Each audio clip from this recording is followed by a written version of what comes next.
Welcome back to Range Anxiety TV, and today we're not talking about them battery powered things, we're talking about real cars. And this is one of my favourite Australian made cars.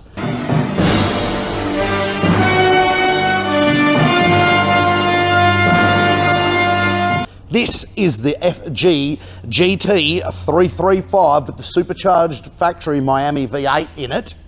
It's a bloody good thing, and it's the most Australian. Well, no, it's not actually. The XR6 Turbo is the most Australian, but it's a really Australian thing compared to, say, a Commodore with a Mexican engine and transmission in it. Maybe Canadian from time to time, but mainly Mexican. This is a real Aussie effort, and it's a really bloody good thing. Blown, Coyote, just good thing, and much underrated car. Very good looking car. This is an MY13 FG GT. As I said, it's got some nice Simmons on it. It's a great package, so underrated and so power productive. And you know, I've got a bit of a history with these Fords, as we covered in the Barra video. This was kind of my last bit of history with them before they moved on to Mustang. But yeah, what a lovely car, and what a great collector's car. I think much underrated and will have great value like earlier GTs do in some time. But this one isn't your base Boss 335. Now these things made the 335s in a manual 6-speed like this bad boy.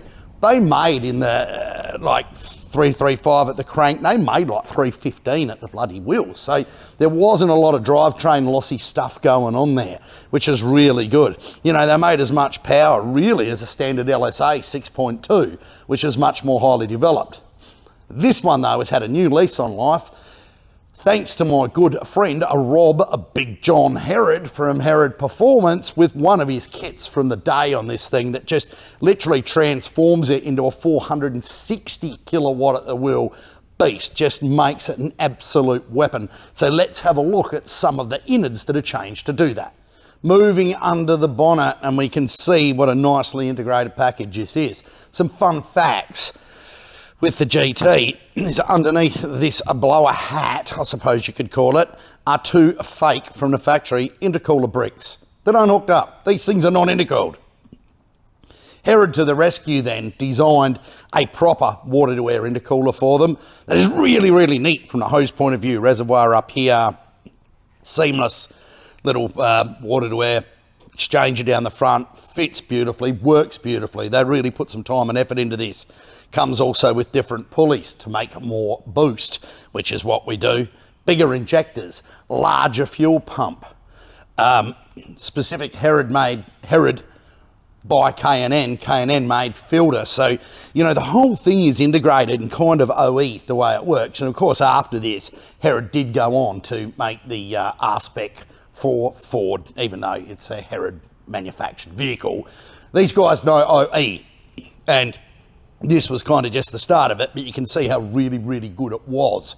And all of this adds, you know, 150 plus kilowatts to the wheels of one of these classics and makes them so good. Personally, I don't see these mods as taking away from the value of the vehicle. I see them as adding to it.